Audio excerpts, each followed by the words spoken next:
देखो redox reaction and volumetric analysis. सबसे पहले बात करेंगे ऑक्सीडेशन क्या होता है।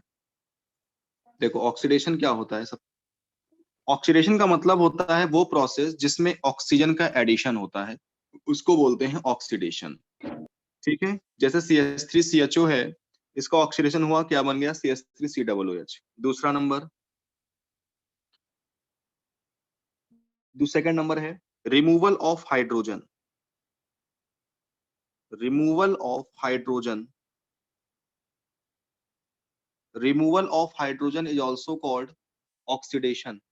हाइड्रोजन का रिमूवल कैसे, देखो जैसे तुम्हारा क्या कहते हैं H2S प्लस Cl2, क्या बनेगा 2HCl प्लस सल्फर। तो देखो सल्फर से हाइड्रोजन का रिमूवल हो गया, मतलब सल्फर का क्या हो गया, रिडक्शन हो गया। आई बात समझ में। तो इसको बोलते हैं, सॉरी, सल्फर का क्या हो गया, ऑक्सीडेशन हो गया, क्योंकि हाइड्रोजन क्या हो गया, रिमूव हो गया। Third number, increases increases in positive charge. अगर पॉजिटिव चार्ज इंक्रीज हो रहा है तो भी क्या बोलते हैं इसको, ऑक्सीडेशन ही बोलेंगे। जैसे एग्जांपल है Fe2 प्लस से Fe3 प्लस, एक इलेक्ट्रॉन निकल गया, तो देखो +2 से +3 हो गया, मतलब क्या हो रहा है, पॉजिटिव चार्ज इंक्रीज कर रहा है। और जब पॉजिटिव चार्ज इंक्रीज करता है तो फिर क्या होता है, ऑक्सीडेशन कहलाता है। Fourth point, decrease the decrease negative charge.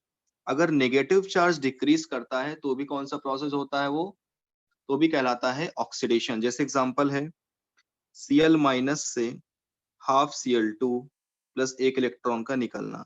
एक यहाँ माइनस चार्ज है, यहाँ कोई चार्ज नहीं, जीरो चार्ज है, तो नेगेटिव चार्ज कम हो गया, इसका मतलब क्या हो गया, ऑक्सीडेशन प्रोसेस हो गया। ठीक है, तो इसे बोलते हैं ऑक्सीडेशन प्रोसेस। सेकंड होता है रिडक्शन। क्या होता है देखो,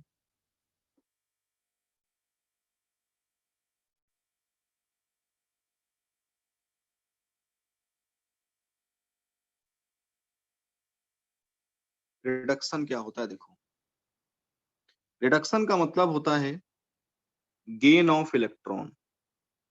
अगर इलेक्ट्रॉन का गेन होता है तो वो प्रोसेस कहलाता है रिडक्शन। ठीक है, यहाँ पर इलेक्ट्रॉन का क्या होता है, गेन होता है। जैसे एग्जांपल है Fe3 प्लस है, अगर ये एक इलेक्ट्रॉन गेन कर लेगा तो क्या बन जाएगा, Fe2 प्लस। तो इसको बोलते हैं क्या, रिडक्शन प्रोसेस। तो सबसे पहला नंबर रिडक्शन क्या बोलेंगे, removal of oxygen. Oxygen oxygen का जो रिमूवल प्रोसेस होता है वो कौन सा होता है, रिडक्शन। कैसे, एग्जांपल देखो, जैसे CuO plus carbon change Cu plus carbon monoxide. तो यहाँ कॉपर से ऑक्सीजन निकल गया, मतलब कॉपर का रिडक्शन हो गया। Second point, addition of addition of hydrogen.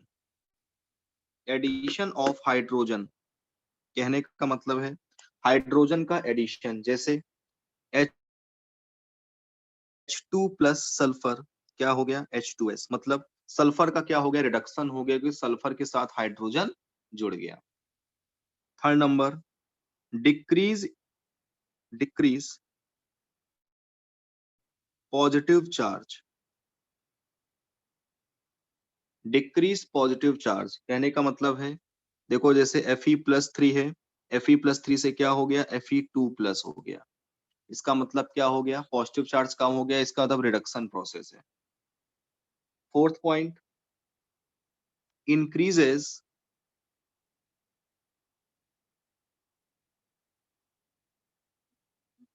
Negative charge. जैसे N पे 2 माइनस है, एक इलेक्ट्रॉन गेन करेगा, N पे 3 माइनस हो गया, मतलब इसका क्या हो गया, नाइट्रोजन का ऑक्सीडेशन हो गया। मतलब कहने का कि क्या हो रहा है यहाँ पर, पॉजिटिव नेगेटिव चार्ज बढ़ रहा है, इसका मतलब क्या होगा, रिडक्शन होना। ठीक है, जल्दी से नोट करो इतना।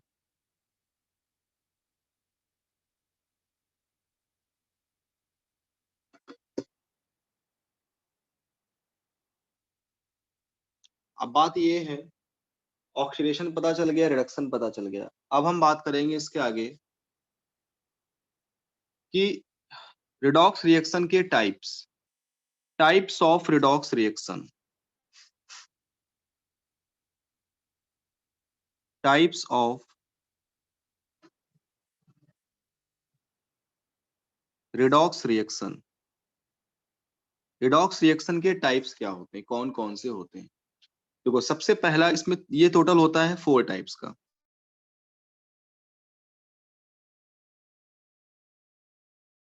पहला होता है इंटर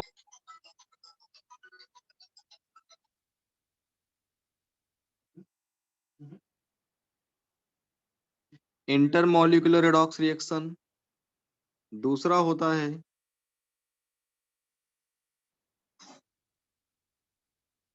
इंट्रामॉलिक्यूलर रिडॉक्स रिएक्शन। तीसरा होता है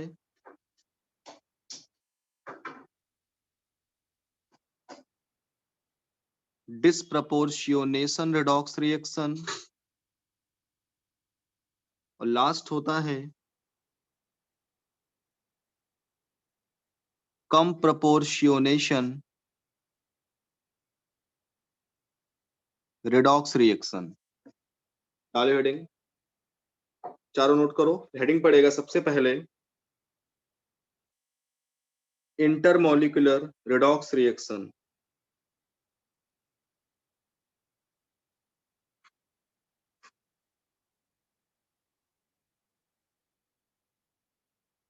सबसे पहले हेडिंग पड़ेगी intermolecular redox reaction. Intermolecular redox reaction क्या होता है? देखो सबसे पहले first one, intermolecular redox reaction क्या होता है? देखो जरा लिखो। इसमें क्या होता है कि दो अलग अलग सब्सटेंस होते हैं और उन सब्सटेंस में कोई एक ऐसा एटम होता है जिसका एक का ऑक्सीडेशन होता है, दूसरे का रिडक्शन होता है। मतलब दो अलग अलग सब्सटेंसेस के दो अलग अलग एटम का ऑक्सीडेशन और रिडक्शन होता है। लिखो लिखो, to substances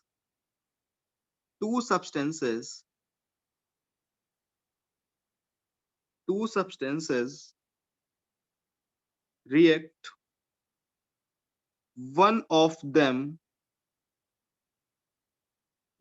them is oxidant, एक ऑक्सीडेंट होता है, एंड अदर इज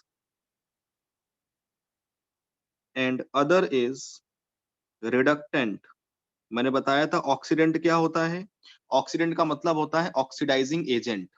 मतलब जिसका रिडक्शन होता है वो ऑक्सीडेंट होता है, जिसका ऑक्सीडेशन होता है वो रिडक्टेंट होता है। ठीक है, इसमें कोई बड़ी बात नहीं है। एग्जाम्पल देखो, जैसे एग्जाम्पल है Zn plus CuSO4 change ZnSO4 plus Cu। देखो इसमें Zn एक कंपाउंड का एलिमेंट है, Zn इस पर 0 चार्ज है, इस पे 2 प्लस चार्ज है, इस पे 2 प्लस चार्ज है, इस पर 0 चार्ज है। देखो एक Zn है कंपाउंड का अलग एलिमेंट जिसका क्या हो रहा है, ऑक्सीडेशन। और दूसरे कंपाउंड का दूसरा एलिमेंट है जिसका क्या हो रहा है, रिडक्शन हो रहा है। मतलब एक का ऑक्सीडेशन हो रहा है, इसका ऑक्सीडेशन हो रहा है, और इसका क्या हो रहा है, रिडक्शन हो रहा है। ठीक है ना? इस तरीके से बोलते हैं, इसको बोलते हैं इंटरमॉलिक्यूलर रिडॉक्स रिएक्शन। तो दोबारा समझा रहा हूं कि दो अलग अलग कंपाउंड के दो अलग अलग एलिमेंट का ऑक्सीडेशन और एक का क्या होता है, रिडक्शन होता है। इसको बोलते हैं इंटरमॉलिक्यूलर रिडॉक्स रिएक्शन। ठीक। Second one intramolecular redox reaction क्या होता है? देखो इंट्रामॉलिक्यूलर रिडॉक्स रिएक्शन, देखो इसमें क्या होता है, इसमें मॉलिक्यूल सेम ही होता है, मॉलिक्यूल एक ही होता है, लेकिन उसमें से एक एलिमेंट का ऑक्सीडेशन और दूसरे का रिडक्शन होता है। समझ गए? क्या मॉलिक्यूल, अब जैसे यहाँ पर दो अलग अलग मॉलिक्यूल हैं, ये अलग है, ये अलग है, लेकिन इंट्रा में एक ही मॉलिक्यूल का एक एलिमेंट का ऑक्सीडेशन दूसरे का रिडक्शन होता है। क्या बोल सकेंगे इसका एग्जांपल? देखो one molecule of a compound one molecule of a compound is oxidized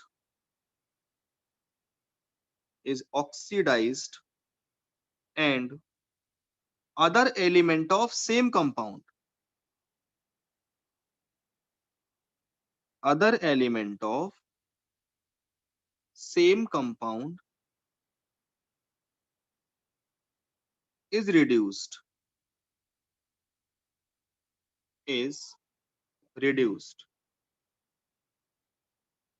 ठीक है, एग्जाम्पल जैसे NH4 whole twice Cr2O7 change N2 plus Cr2O3 plus 4H2O। देखो यहां पर नाइट्रोजन पर कितना चार्ज आएगा, माइनस का 3 आएगा, यहाँ पर 0 है, यहाँ पर क्रोमियम पर +6 आएगा, यहाँ पर प्लस का 3 चार्ज आएगा। देखो कंपाउंड एक ही है, मॉलिक्यूल एक ही है, उसके एक एलिमेंट का क्या हो रहा है, ऑक्सीडेशन हो रहा है देखो, और उसी कंपाउंड के दूसरे एलिमेंट का क्या हो रहा है, रिडक्शन हो रहा है। मतलब एक ही मॉलिक्यूल के एक एलिमेंट का ऑक्सीडेशन हो रहा है और एक ही मॉलिक्यूल के दूसरे एलिमेंट का क्या हो रहा है, रिडक्शन हो रहा है। इसको बोलते हैं इंट्रामॉलिक्यूलर रिडॉक्स रिएक्शन। ऐसे एग्जांपल होते हैं intramolecular redox reaction. Third one, disproportionation reaction. Disproportionation redox reaction, इसमें क्या होता है, एक ही मॉलिक्यूल होता है और उसी मॉलिक्यूल के एक उस सेम एलिमेंट का ऑक्सीडेशन और सेम एलिमेंट का रिडक्शन होता है। ठीक है, जैसे example H2O2 change H2O plus O2। देखो यहां पर परऑक्साइड है तो इसकी -1 होगी, यहाँ -2, यहाँ 0। एक ही मॉलिक्यूल के एक एलिमेंट का रिडक्शन हो रहा है और उसी एलिमेंट का क्या हो रहा है, ऑक्सीडेशन हो रहा है। तो ऐसी रिएक्शंस को बोलते हैं डिसप्रपोर्शियोनेशन रिएक्शन। और वो जो मॉलिक्यूल जिसका ऑक्सीडेशन रिडक्शन होता है वो रिएक्टेंट की तरफ होता है, मतलब लेफ्ट साइड होता है एरो से। तो लिखो, लिखेंगे एग्जांपल, लिखेंगे डेफिनेशन लिखेंगे, one and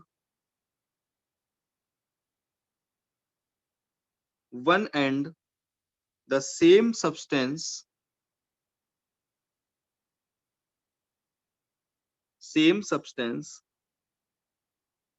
is oxidized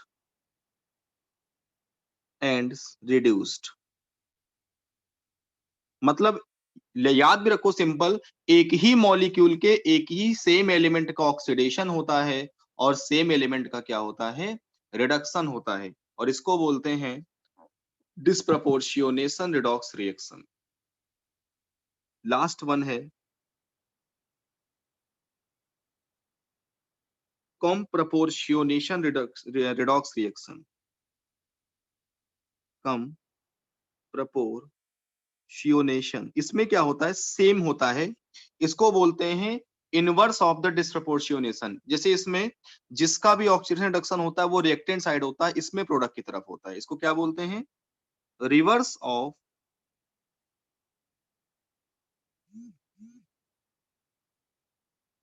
डिसप्रपोर्शियोनेशन reaction. Example NH4NO3 change N2 plus 2H2O। तो यहां पर माइनस का 3 चार्ज आएगा, यहां पर +3 का आएगा, तो इस N2 का 0 चार्ज है, तो इसी का क्या हो रहा है, देखो ऑक्सीडेशन, और इसी का क्या हो रहा है, रिडक्शन, और किसका तरफ है, अब ये प्रोडक्ट की तरफ है। ठीक है, तो ये इनवर्स होता है, उल्टा होता है डिसप्रपोर्शियोनेशन का। ऑक्सीडाइजिंग एंड रिड्यूसिंग एजेंट क्या होते हैं, हेडिंग डालेंगे। सबसे पहले बात करेंगे ऑक्सीडेशन नंबर क्या होता है, उसके बात करेंगे इसकी बात। ऑक्सीडेशन नंबर क्या होता है, देखो दो चीजें होती हैं, एक होता है ऑक्सीडेशन नंबर और एक होता है oxidation state.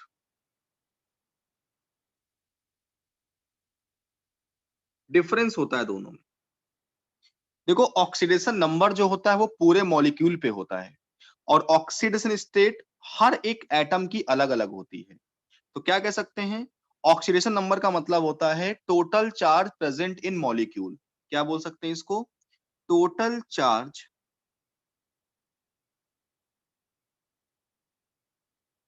Present in molecule, total charge present in molecule is known as oxidation number. जैसे एग्जांपल है H2O, तो H2O पर कोई चार्ज नहीं है, इसका मतलब इसका ऑक्सीडेशन नंबर कितना होगा? जीरो होगा। कितना होगा? जीरो होगा। MnO4 माइनस, MnO4 माइनस, इस पर कितना चार्ज है? माइनस का वन, ऑक्सीडेशन नंबर हो गया। ठीक है, इसका ऑक्सीडेशन नंबर कितना है? माइनस का वन हो गया। अब ऑक्सीजन स्टेट क्या होती है? Oxidation number per atom is known as oxidation state. क्या बोल सकते हैं? Oxidation number per atom is called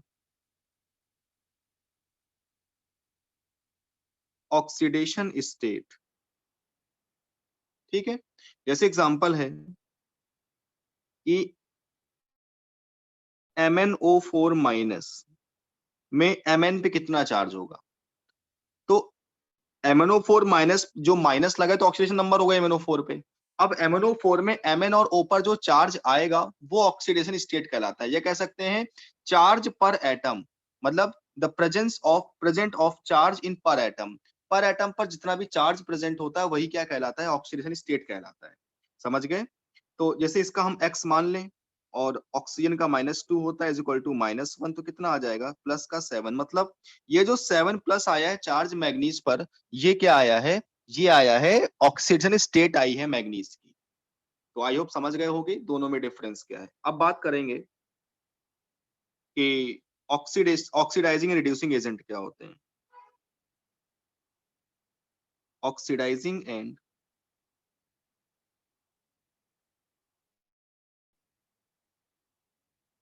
reducing agent, heading डालेंगे ऑक्सीडाइजिंग एंड रिड्यूसिंग एजेंट। तो देखो भाई, सिंपल सी बात है, एजेंट का काम है कोई काम करना। अगर इजी वे में काम कराना है तो एजेंट से काम कराना पड़ता है। तो ऑक्सीडाइजिंग एजेंट कौन होगा? जिसका रिडक्शन होता है, याद रखो लैंग्वेज लिख दे रहा हूं, जिसका रिडक्शन होता है वो ऑक्सीडाइजिंग एजेंट होता है, या कहें ऑक्सीडाइजर होता है। और जिसका ऑक्सीडेशन होता है वो रिड्यूसिंग एजेंट होता है।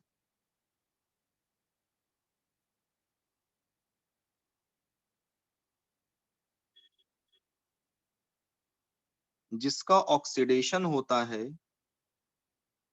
वो रिड्यूसिंग एजेंट होता है। जैसे एग्जांपल है Zn plus CuSO4 change ZnSO4 plus Cu।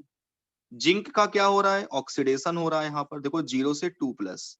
और कॉपर का क्या हो रहा है? Cu2 प्लस से 0, इसका हो रहा है रिडक्शन। तो जिंक का ऑक्सीडेशन हो रहा है, इसका मतलब जिंक किसकी तरह काम कर रहा है? रिड्यूसिंग एजेंट की तरह काम कर रहा है। और CuSO4 में कॉपर का रिडक्शन हो रहा है, मतलब Cu किसकी तरह काम कर रहा है? ऑक्सीडाइजिंग एजेंट की तरह काम कर रहा है। सिंपल सी बात है, जब जिंक रिड्यूसिंग एजेंट है तभी तो उसको रिड्यूस कर पा रहा है, कॉपर को। और जब कॉपर ऑक्सीडाइजिंग एजेंट है तभी जिंक को ऑक्सीडाइज कर पा रहा है। तो भाई सिंपल सी बात है कि क्या होगा? ऑक्सीडाइजिंग एजेंट हो जाएगा। ठीक है, नोट कर लो।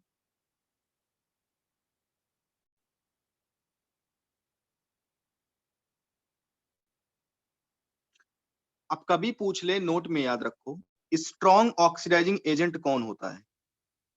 स्ट्रॉन्ग ऑक्सीडाइजिंग एजेंट कौन है, अगर कभी पूछ ले तो याद रखना कि जो एलिमेंट अपनी हाईएस्ट ऑक्सीडेशन स्टेट पर होगा वो सबसे अच्छा ऑक्सीडाइजिंग एजेंट होता है। याद रखो, लिखो। क्यों? अभी मैं समझाता हूं। Compound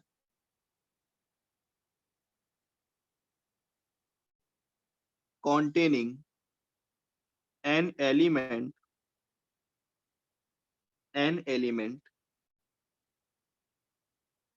which is in the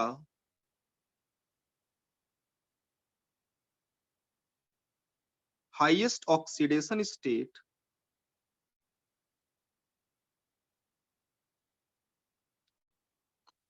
जैसे एग्जांपल KMnO4, तो KMnO4 में मैग्नीज +7 पर है देखो, और मैग्नीज की हाईएस्ट +7 होती है। ऐसा क्यों होता है? तो सिंपल सी बात है यार, अगर कोई एलिमेंट अपनी मैक्सिमम ऑक्सीडेशन स्टेट पर है, तो अब वो अपने आप को ऑक्सीडाइज नहीं कर पाता। जैसे मैग्नीज की +7 है तो +8 नहीं हो सकती, तो ये अपने आप को क्या करेगा? तुरंत रिड्यूस करेगा। तो जो अपने आप को रिड्यूस करता है वो क्या होता है? ऑक्सीडाइजिंग एजेंट होता है। समझ गए? याद रखना, इस ये नोट याद रखना कि जो कंपाउंड में कोई एलिमेंट अपनी मैक्सिमम हाईएस्ट ऑक्सीडेशन स्टेट पर हो, तो वो सबसे अच्छा ऑक्सीडाइजिंग एजेंट होता है। ठीक है, ये या कभी कभी पूछ लेता है, तो इस चीज को याद रखना। KMnO4 हो गया, जैसे K2Cr2O7 हो गया, क्योंकि यहाँ पर क्रोमियम की +6 होती है, और क्रोमियम की होती भी 6 मैक्सिमम है। तो अब ये अपने आप को रिड्यूस करेगा, ऑक्सीडाइज नहीं करेगा। तो जब अपने आप को रिड्यूस करेगा तो कैसा एजेंट होगा? अच्छा ऑक्सीडाइजिंग एजेंट होगा। ठीक है ना? जैसे HNO3, तभी इनको बोलते हैं स्ट्रॉन्ग ऑक्सीडाइजिंग एजेंट, हम ऑर्गेनिक में जो पढ़ते हैं। HNO3 हो गया, NaNO3 हो गया, है ना? SO3 सल्फर प्लस की 6 आएगी यहाँ पर। ठीक है, और पता है सल्फर मैक्सिमम 6 होती है, क्योंकि किसी भी एलिमेंट की जो मैक्सिमम ऑक्सीडेशन स्टेट होती है, वो उसके ग्रुप, अभी मैं बताऊंगा, ग्रुप नंबर के बराबर होती है। ठीक है, दूसरा दूसरा नोट, जो फ्लोरीन होता है, fluorine is the strong oxidising agent. याद रखो, नोट लिखो, fluorine is the strong oxidising agent, क्योंकि फ्लोरीन ही एक ऐसा एलिमेंट है जो सबसे जल्दी एक इलेक्ट्रॉन लेता है और अपने आप को स्टेबल करता है। तो इलेक्ट्रॉन ले रहा है मतलब अपने आप को रिड्यूस कर रहा है, तो सबसे अच्छा एजेंट होगा ऑक्सीडाइजिंग का।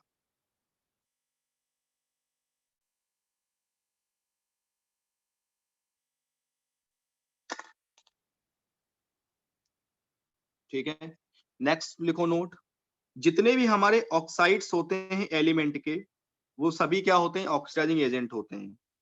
ऑक्साइड्स ऑफ एलिमेंट, जैसे MgO, CuO, CrO3, CO2, P4O10, देखो इनमें जितने भी सेंट्रल एटम है सभी अपनी मैक्सिमम ऑक्सीडेशन स्टेट पर हैं। तो जब कोई भी एलिमेंट जब अपनी मैक्सिमम ऑक्सीडेशन स्टेट पर होता है, तो वो हमारा एक ऑक्सीडाइजिंग एजेंट तरह काम करता है। हमेशा याद रखना इस चीज को। ठीक है, तो बहुत अच्छा नोट है, बहुत कायदे का नोट है जो लिखवाया है। अब सेकंड थिंग, अब बात करेंगे रिड्यूसिंग एजेंट्स क्या होते हैं।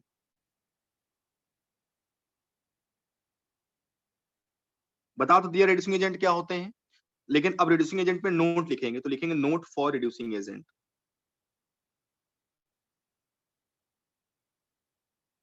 Note for reducing agent,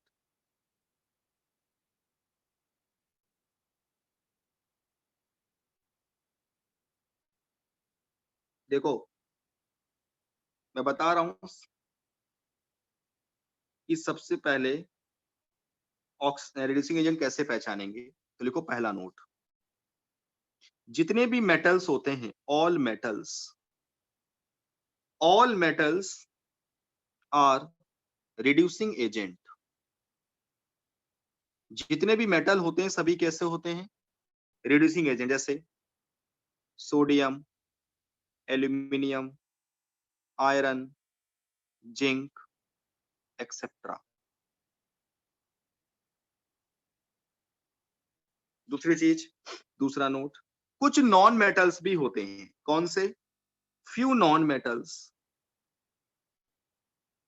few non metals, जैसे कार्बन, हाइड्रोजन, सल्फर, एक्सेट्रा। ये क्या होते हैं? ये हमारे रिड्यूसिंग एजेंट होते हैं, क्योंकि ये अपने जीरो ऑक्सीडेशन स्टेट पर होते हैं। तो ये अपने आप को जीरो से, अब कार्बन की मैक्सिमम +4 होती है, तो +4 क्यों ले जाना चाहेंगे? मतलब अपने आप को ऑक्सीडाइज करना चाहेंगे। तो जब अपने आप को ऑक्सीडाइज करना चाहेंगे, तो भाई जिसका ऑक्सीडेशन होता है वो किसकी तरह काम करता है? रिड्यूसिंग एजेंट तरह काम करता है। ठीक है, तीसरा नोट, जितने हमारे हाइड्रा एसिड होते हैं, हाइड्रा एसिड का मतलब होता है जिन एसिड में हाइड्रोजन होता है, जैसे HCl, HBr, HI, H2S, ये सभी क्या होते हैं? रिड्यूसिंग एजेंट होते हैं।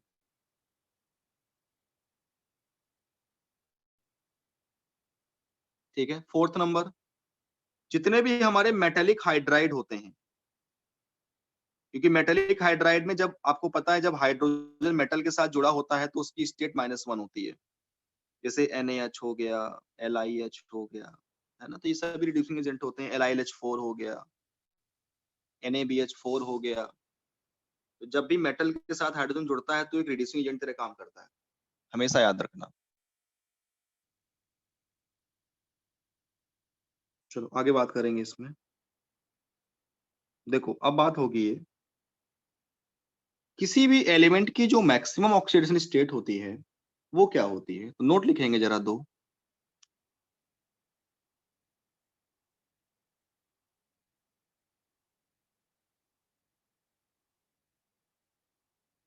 नोट है,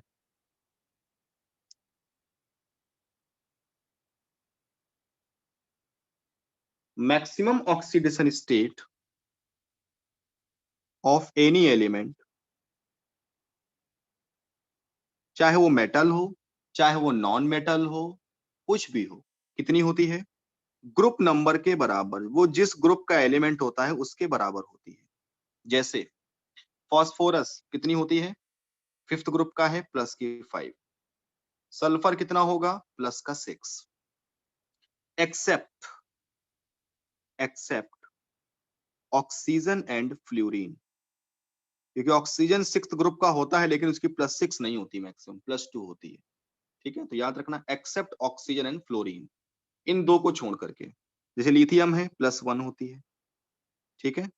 इस और तुम्हारा क्या कहते हैं, बेरिलियम है, प्लस का 2 होती है। ऐसे ही होता है। ठीक है। अब लेकिन मिनिमम क्या होती है, तो थोड़ा लफड़ा होता है मिनिमम में, याद रखो। Minimum oxidation state of any element is equal to होता है ग्रुप नंबर -8। एनी नहीं, sorry, minimum oxidation state of element, वो भी केवल मेटल, सॉरी नॉन मेटल का एक बोल रहा हूँ, गलत निकल रहा। नॉन मेटल की, नॉन मेटल की जो मिनिमम ऑक्सीडेशन स्टेट होती है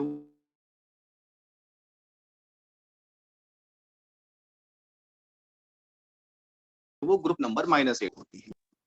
मिनिमम ऑक्सीडेशन स्टेट मेटल की कितनी होती है? 0 होती है। और नॉन मेटल की होती है ग्रुप नंबर -8। लेकिन जो मैक्सिमम होती है वो चाहे मेटल हो चाहे वो नॉन मेटल हो, कुछ भी हो, उसकी ग्रुप नंबर के बराबर होती है, एक्सेप्ट ऑक्सीजन एंड फ्लोरीन। ठीक है, क्योंकि जो ऑक्सीजन होता है उसकी मैक्सिमम 2 होती है और जो फ्लोरीन होता है उसकी मैक्सिमम 0 होती है। और मिनिमम होती है इसकी -1 और इसकी मिनिमम होती है -12 ऑक्सीजन की। बताऊंगा अभी।